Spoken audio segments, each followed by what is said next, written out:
All right, guys, let's try something a little bit different. Hopefully this is going to work. I've been struggling with getting things loaded, not because they weren't ready this time, but just because my computer has had other ideas. So here we go. Let's do anxiety. Let's do some practice questions real quick.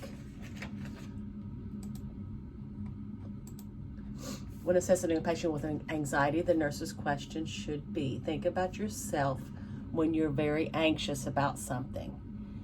How much details do you want to get into? Or would you rather somebody ask you something specific? Anyway, the correct answer is D, specific and direct, because it's going to be hard for a patient with high anxiety to focus. A patient with OCD is counting and checking rituals that prolong attempts to perform ADLs and get ready for activities of the day. The nurse knows that interrupting the client's ritual to assist in faster task completion will likely result in, you got to remember why the rituals are being done. The rituals are being done because that's how they decrease their anxiety. So if you all of a sudden tell them to stop, you're going to have a burst of increased anxiety.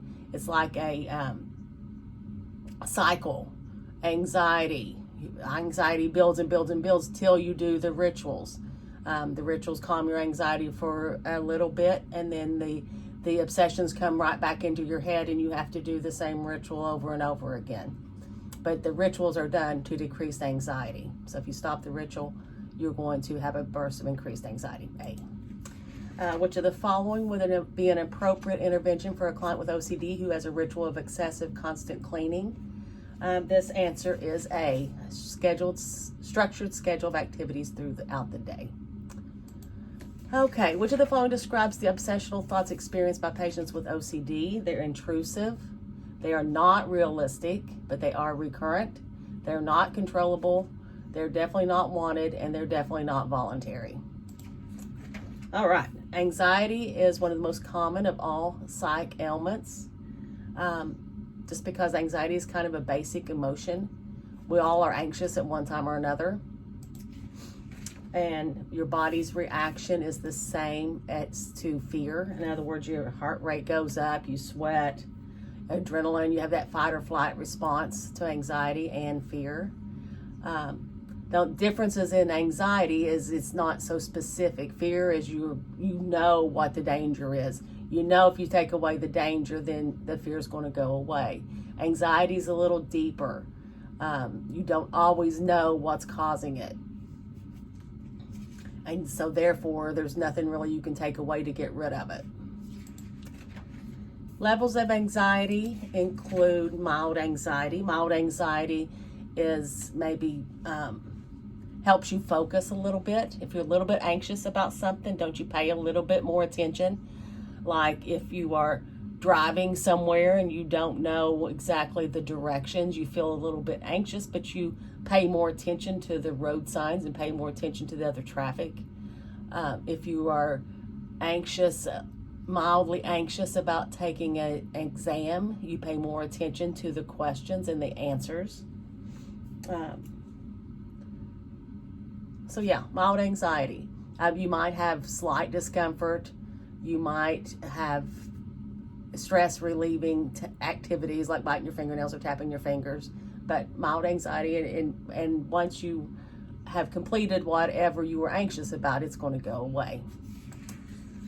Moderate anxiety can also still be constructive. Moderate anxiety may tell you something's got to be done, something needs to be done.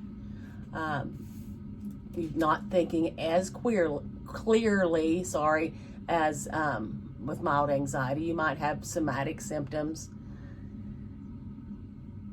For instance, like if you're walking your dog and another dog approaches, it might be moderate anxiety. All you can think about is how to relieve the anxiety. If you have car trouble and you're still at 200 miles from your house, that might lead to moderate anxiety. Then severe anxiety is more related to what is going on inside you. Maybe related to one thing or many things, or just something you feel. Severe anxiety, you feel like you're going to die. You have a lot of somatic symptoms. your perceptual field is decreased because all you can think about is how anxious you are. And this can lead to panic anxiety, where you don't really know even what's going on. You may act out. You may even have hallucinations. I've got an example here of a panic attack from the movie Rain Man. Well, we'll just watch it.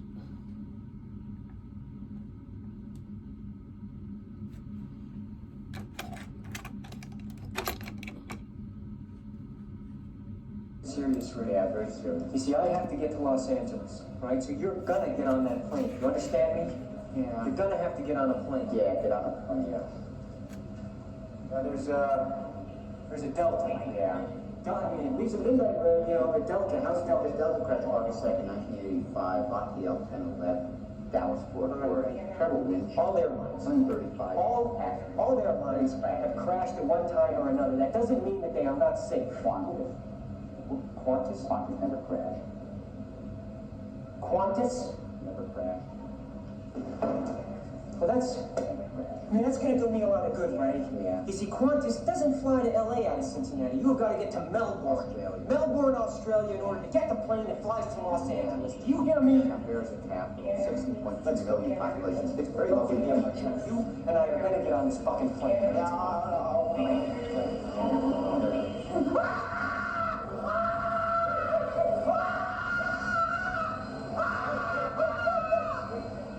We're not going to take the plane. He's okay. He's okay. He's okay. We're not going to take the plane. If somebody doesn't help you, if you don't get some kind of help, you may cause an accident, may cause death.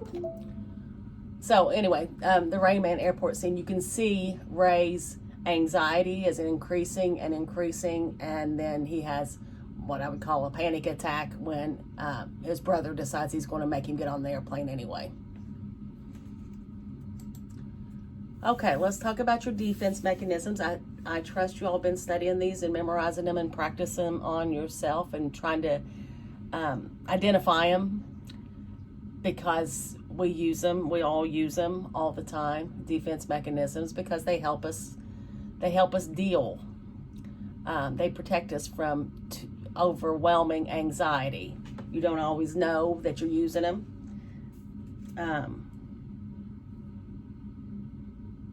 There's adaptive use of defense mechanisms, means it's helping you deal with the anxiety.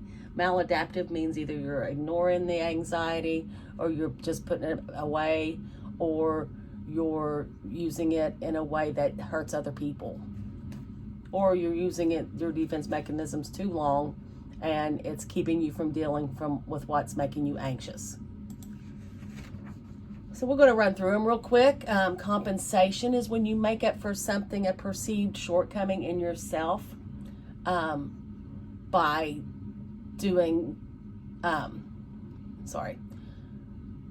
by doing other things.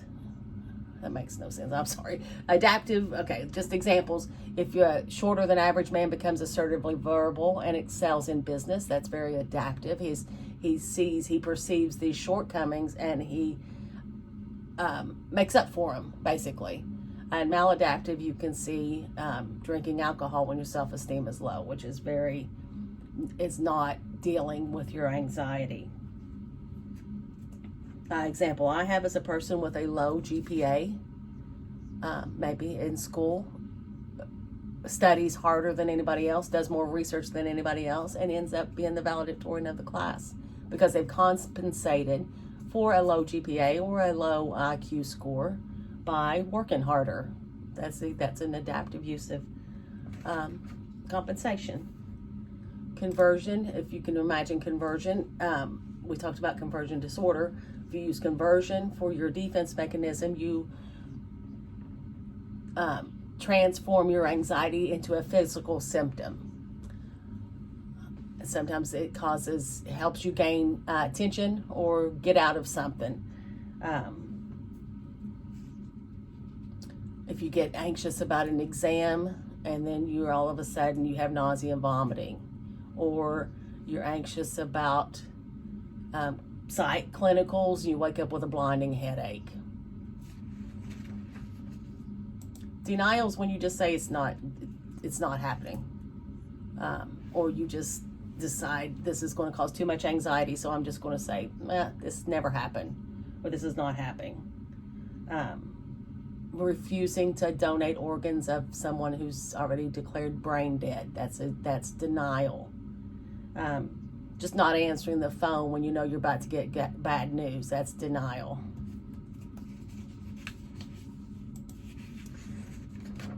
Displacement is when you transfer your emotions to a particular person, object, or situation to another non-threatening person, object, or situation. Displacements like kick the dog. You'll have this one a lot. Adaptive. A patient criticizes a nurse after his family fails to visit. Let's watch this video of displacement.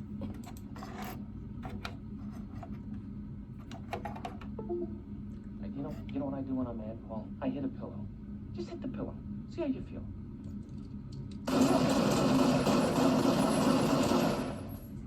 There's your fucking pillow. Feel better? Yeah, I do. Good.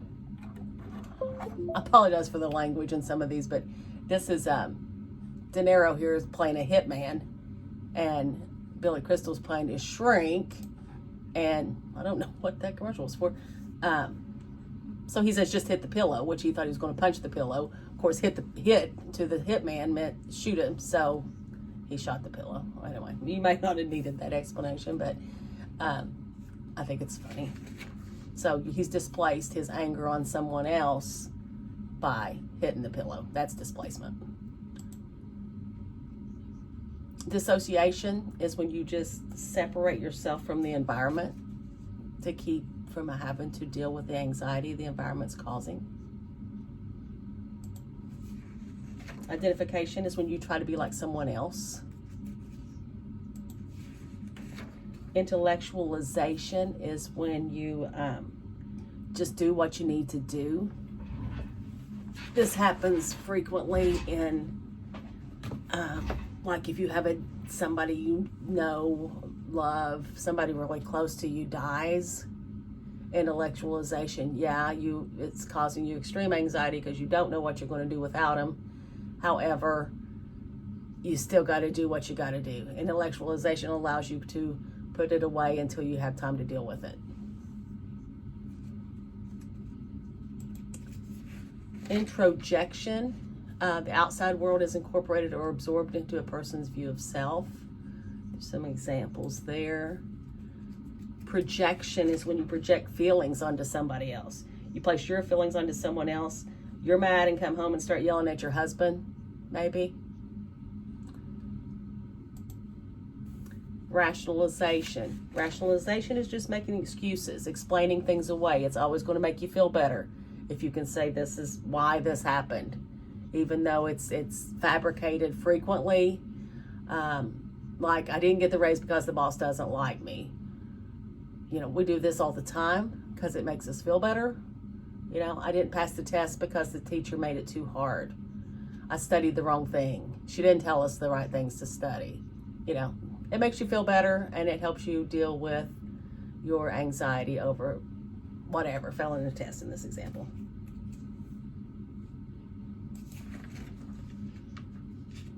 Reaction formation, when unacceptable feelings or behaviors are controlled and kept out of awareness by developing the opposite emotion. Like a recovering alcoholic constantly preaching about the evils of drinking. Or maladaptive, a woman who has an unconscious hostility toward her daughter, is overprotective and hovers over her and interferes with her normal growth and development. So, in other words, she doesn't really like her daughter, but she is nurturing her and keeping her close to her. That's reaction formation.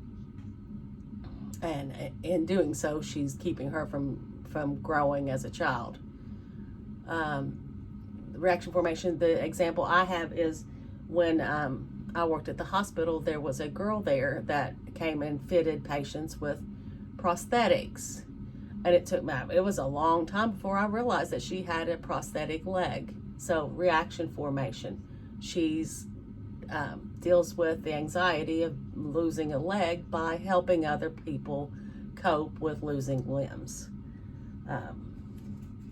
Or someone with a fear of public speaking. Public speaking makes them very anxious, and they take a job where that's their main job, is to get up in front of people and talk. Regression is reverting to an earlier, more primitive and childlike pattern of behavior. I think we do use this sometimes when we get anxious, like throwing a fit. I mean, basically throwing a tantrum. You know, grown-ups are not really supposed to throw tantrums, but I think if you get something doesn't go your way, you're prone to throw tantrums. Not you guys, I mean just adults in general. Repression is you just don't think about it, just put it away. You don't realize you're doing it, but you just don't. You just unpleasant or unwanted experiences, emotions, or ideas are kept from your conscious awareness. This is where Freud did all of his work. He thought everything that was in your adult life was because of repressed childhood things. Splitting is when you can't distinguish good and bad both in one person. So, and we talked about this with borderline personality disorders. Of course, I don't know what order you're going through these in. So, where if everything's going your way, you're fine. You know, this is your best friend. You love them to death until they do something that you don't like, and then you hate them. You know, you can't have both. I've got this. This is hard to watch, but if you've ever seen the movie Misery, and we'll talk about it after the clip.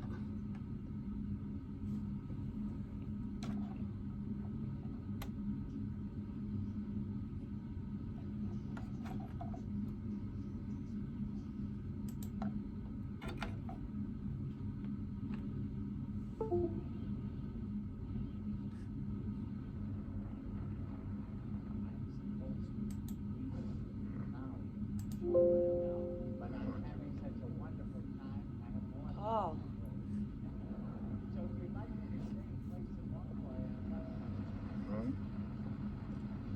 I know you've been out.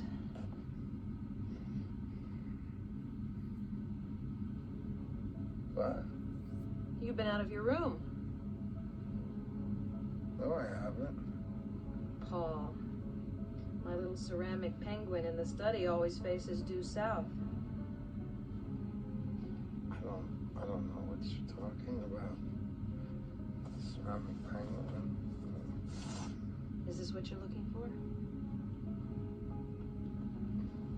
I know you've been out twice, Paul. First I couldn't figure out how you did it. But last night, I found your key. I know I left my scrapbook out. I can imagine what you might be thinking of me. But you see, Paul, it's all okay. Last night it came so clear. I realize you just need more time. Eventually you'll come to accept the idea of being here. Paul, do you know about the early days at the Kimberley diamond mines? Do you know what they did to the native workers who stole diamonds? Don't worry, they didn't kill them. That would be like junking a Mercedes just because it had a broken spring. No, if they caught them, they had to make sure they could go on working, but they also had to make sure they could never run away. The operation was called hobbling.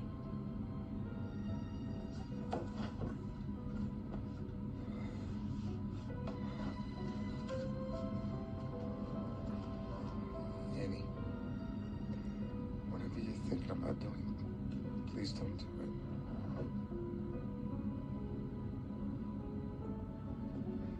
Annie, for God's, Shh, no. Trust me.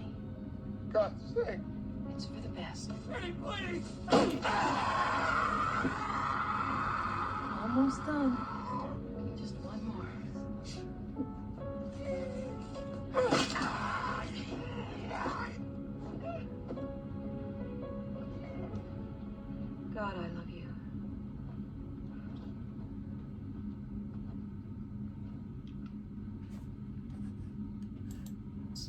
You're all good or you're all bad. And you'll stay all good until you do one thing the person doesn't want. Okay. Yeah, I told you that it's hard to watch. But you see how much she loved him. She was his biggest fan throughout the show. If you've never seen Misery, you should watch it. And then he does something. He tries to get away, basically, and then she ends up breaking both his ankles. So that's my example of splitting. Okay, sublimation is always good. If you use the defense mechanism of sublimation, you're transforming unwanted impulses into something less harmful. Sublimation is always constructive. Suppression is a conscious putting, it's like repression, but you do it on purpose. You put things away out of your mind because they're causing you too much anxiety. So you put it away basically until you have time to deal with it. Undoing, this is most common seen in children when you make up for an act or communication. When you yell at somebody for something silly and then you go back and buy them something. I worked with a girl, she was meaner than a striped snake, and she would be so, she was mean and she would yell at people, and then next thing you know, she was just as kind and nice and how are you and all this stuff after she'd yelled at a person the shift before. That's what I call undoing. All right, anxiety disorders. Frequently accompany other psych problems, usually dealt with on an outpatient basis unless they are suicidal or harmful or have harmful compulsions. Generalized anxiety disorder is you're worried all the time. Last more than 6 months, you're always anxious, maybe about your relationships. Ongoing anxiety, excuse me, that interferes with your day-to-day activities and relationships. You can't enjoy your life because you are always anxious. You're constantly worried about small, large concerns. You're always on edge. You're worn out. You have trouble concentrating. You may be irritable. Substance-induced anxiety disorder usually occurs within a month of stopping a substance, or could occur while you're using the substance. Characterized by anxiety, panic attacks, obsessions, and compulsions. Separation anxiety disorder is when the thought of being without somebody causes you to have severe anxiety. Social anxiety disorder is you don't want to be in social situations because you fear you're going to be awkward. People won't accept you. As soon as you say something, it's going to be the wrong thing. Everybody's going to be looking at you and laughing at you. Panic disorder, panic attacks. These can cause you to not want to do anything because you know that there's another panic attack going to happen if you do the same thing. Agoraphobia is an anxiety related to being in a certain place where a panic attack previously occurred. So you stay away. Can be very debilitating and restricting. Most of the time people with agoraphobia just stay home. They don't want to get out because they don't want to because panic attacks makes you feel like you're about to die. So it's better off just to stay away from any instance that can cause you to have a panic attack. Phobias, a fear of certain things. There's all kinds of phobias. Usually, phobias are not debilitating. You just stay away from what you're afraid of. However, you may feel like it may limit your activities because you may have to give up more and more activities just in case you may encounter the situation you fear.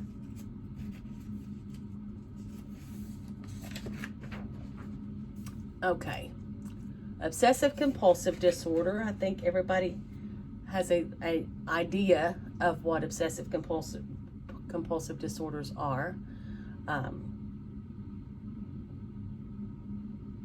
like I said, it's kind of a cycle. This anxiety builds and builds and builds until you have to go back and check to make sure you turn the stove off, the oven off, the lights off, the iron off.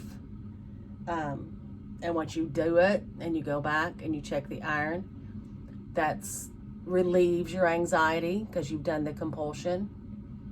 And then when you leave the house again, it's going to start all over again. Now, did I? But should I have unplugged the iron? And it builds and builds and builds and builds with the obsession, causes extreme anxiety. Then you have to go back and repeat the compulsion, which decreases the anxiety till it starts all over again. There's examples here of different compulsions, obsessions and compulsions. I'm not going to read these to you. I think they're straight from your book. If not, you can read them on here anyway. So yeah, and the thing about obsessive compulsive disorder is the person that is having these compulsions, they know they're wasting hours doing things that doesn't need to be done. They know this is obsessive. They know it's debilitating them. They know it's taking up a huge portion of their life, but it's a disorder, and they need help to get over it.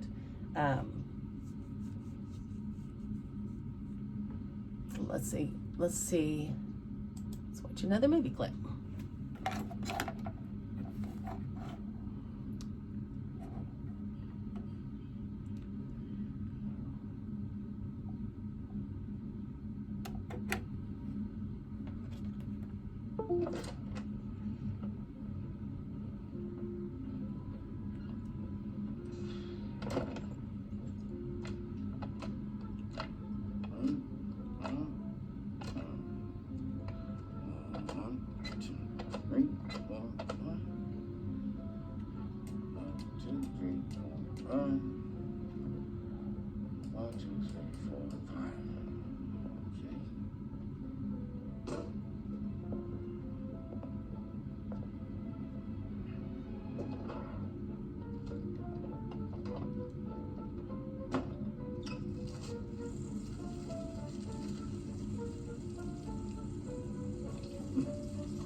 So I don't know if any of you have ever seen As Good as It Gets, but Jack Nicholson is who that actor was.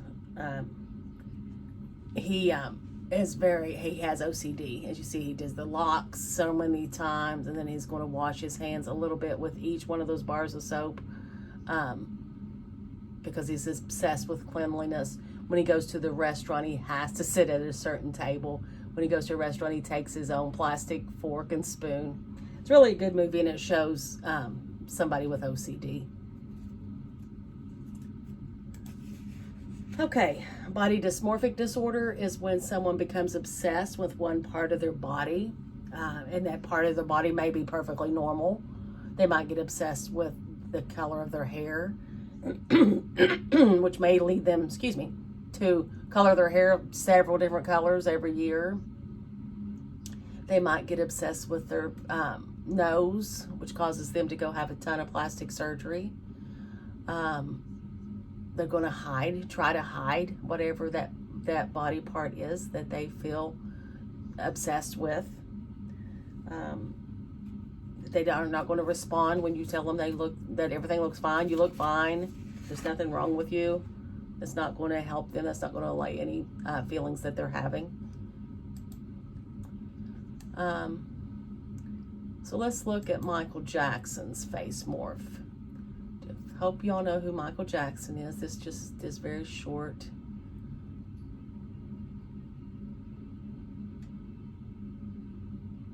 Cute as a little boy. Especially watch his nose.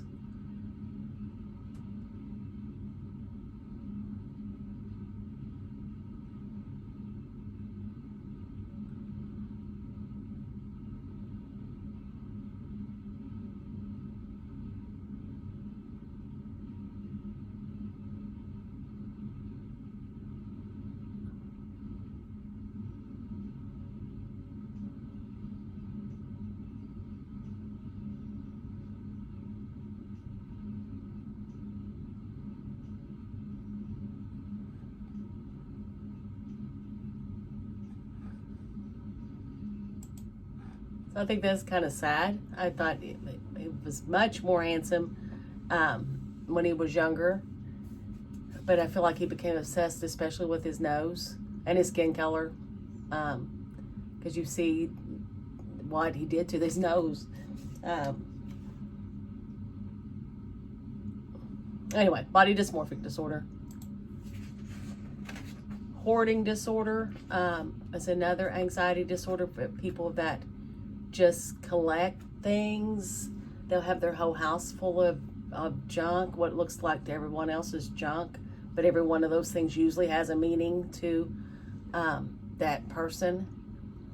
And if you start going in and throwing their stuff away that looks like junk to us, it's going to cause them to have extreme anxiety. I'm going to show just a little bit of this clip. Hope y'all can see these. I hope this is working. I'm not going to show the whole thing because I think once you get a look at it, you'll understand.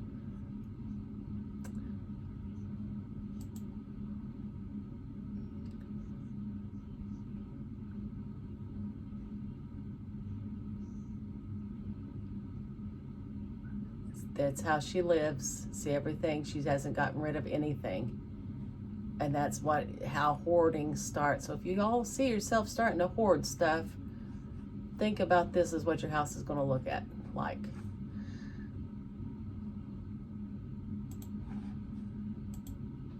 All right, trichotillomania and dermatillomania is people that's how they deal with their anxiety. They pull their hair out, or they pull their eyelashes out, or they pull their eyebrows out, and it seems to decrease their anxiety until they start feeling anxious again. Then they start doing it all again. They may also pick at their skin, which can cause sores, infection.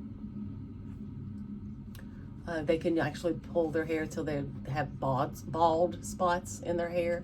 My cousin, she pulls her eyelashes out. I took care of sometimes people may actually eat their own hair, which can cause them to have big hairballs in their stomach.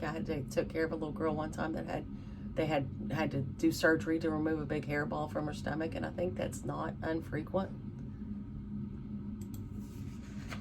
All right, let's do our nursing process. First, we're going to rule out any medical disorders or substance abuse. Psychosocial assessment, remember psychosocial assessment is subjective. What the patient tells you, they're the one to know what's going on in their heads, what their anxiety is all about, what they're doing to clear out their anxiety. There's also some anxiety scales, and also there's all kinds of different assessment questionnaires that you can give to patients. Is this anxiety, can they function? This is what this is all about. Can they function? Interventions help identify what's causing the anxiety. Model calmness as a nurse. Give patient a chance to talk. If you listen to the patient, they may be able to figure out what's going on. They may be able to, once they figure out what's causing their anxiety, they may be able to get rid of it or help contain it at the very least.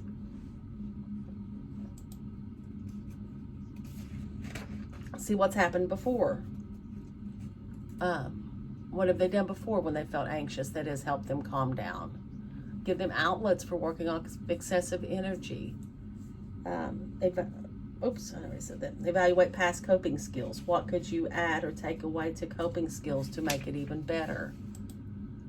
Model calmness. Stay with the patient, of course. Minimize environmental stimuli that can cause increased anxiety. Simple statements, especially if they're having a panic level anxiety. Speak slowly.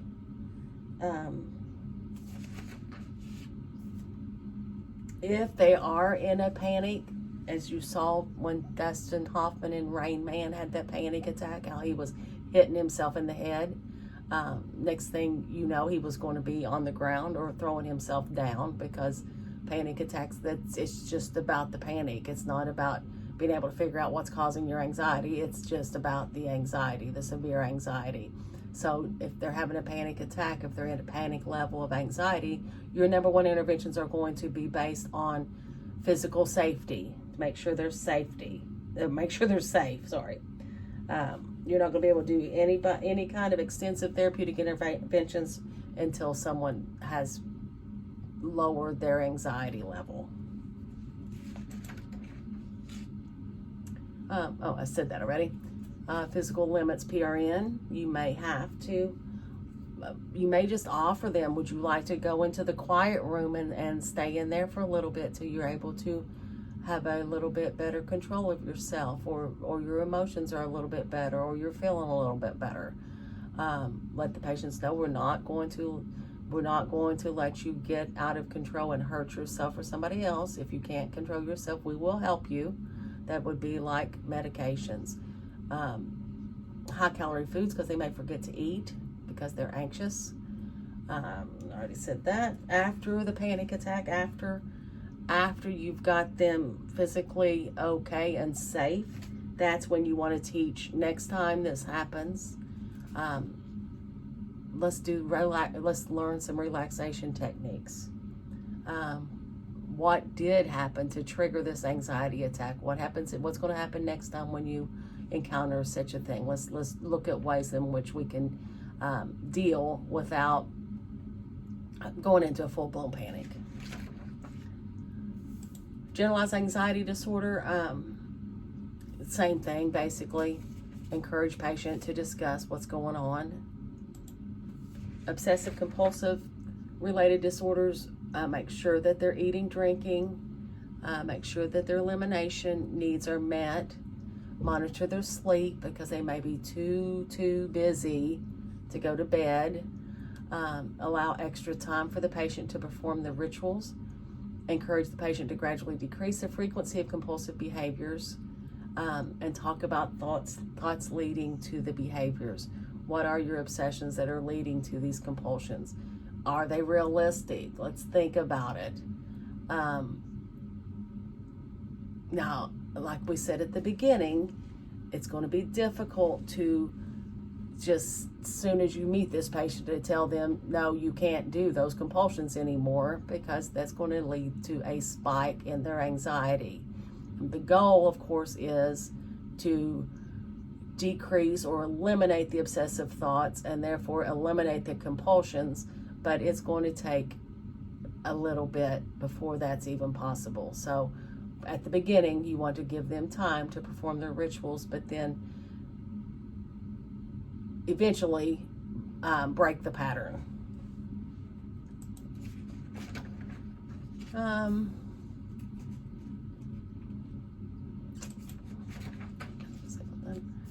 Promotion of self-care activities, restructuring, identify the negative beliefs that lead to the anxiety and try to replace negative beliefs with supportive beliefs. Learn more effective ways to respond to life situations.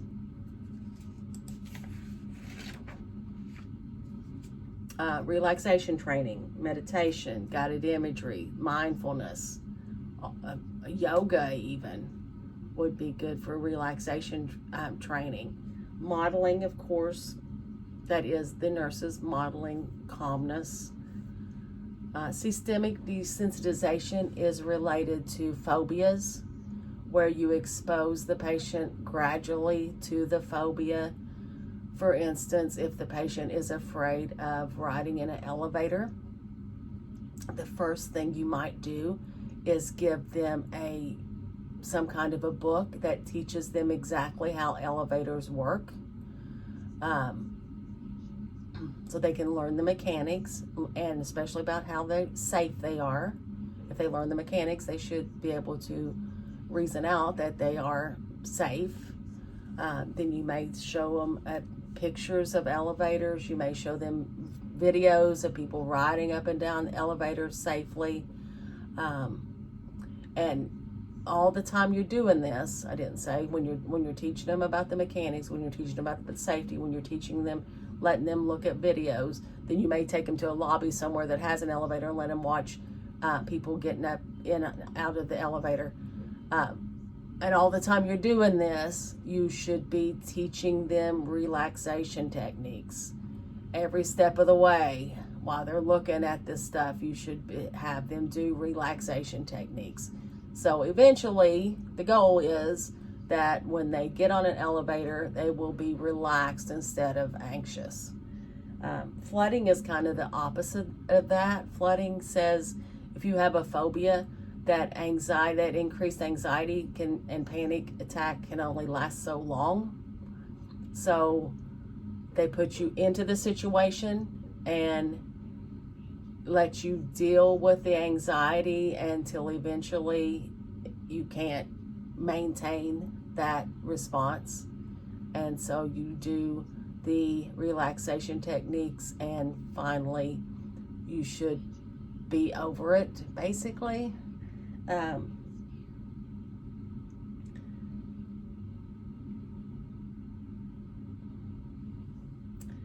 Eventually the anxiety will resolve. For instance, in this case, in the elevator story, you would just put them on an elevator and just leave them on the elevator for 2 or 3 hours, riding up and down, watching people get off and on. Response prevention. This would be like for OCD patients. And it's not going to be an immediate thing. Like I said, it's going to take a little while. But response prevention means not allowing them to do their compulsions. And while they are wanting to do the compulsions, you start talking to them about their feelings.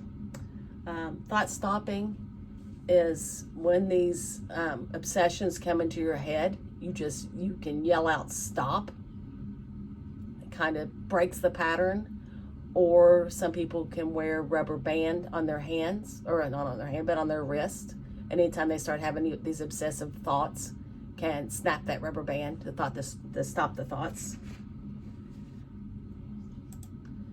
People with anxiety and milieu management, they should have structured daily routines. They should teach them self-care. Watch out for nutrition. Watch out for hygiene and grooming, especially if people have compulsions, especially for cleanliness. They might rub their skin absolutely raw.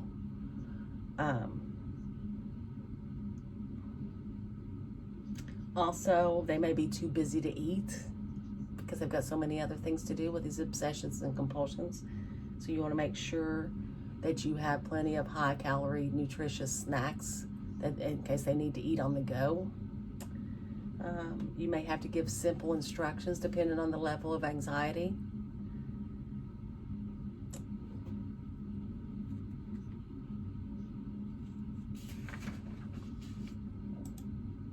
There are medications to be used for anxiety, antidepressants, which we're going to be talking about shortly when we get to depression. Anti-anxiety meds like benzodiazepines, they work fast, but they are potentially addictive. Buspirone is the medication, buspirone, it's not addictive. Now it takes a while to work, but it can be taken long-term and taken regularly. It's a very good medication.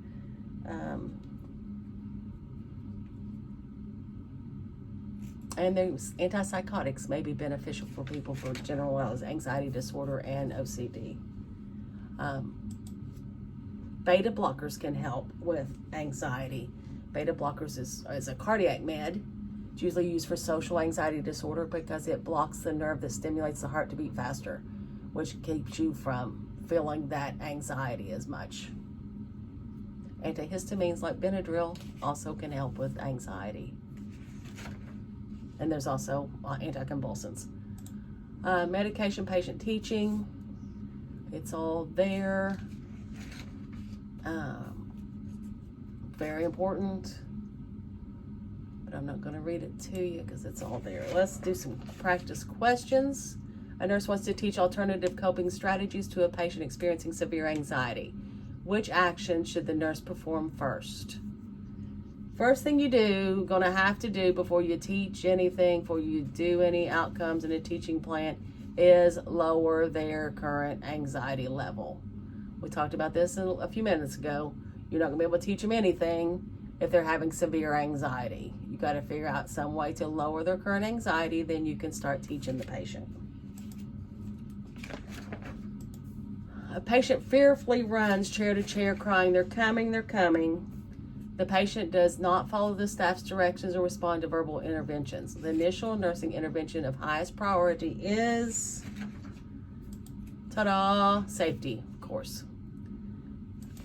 A patient checks and rechecks electrical cords related to an obsessive thought that the house may burn down. The nurse and the patient explore the likelihood of an actual fire. The patient states this event is not likely. What kind of counseling is that? That is called cognitive restructuring, of course.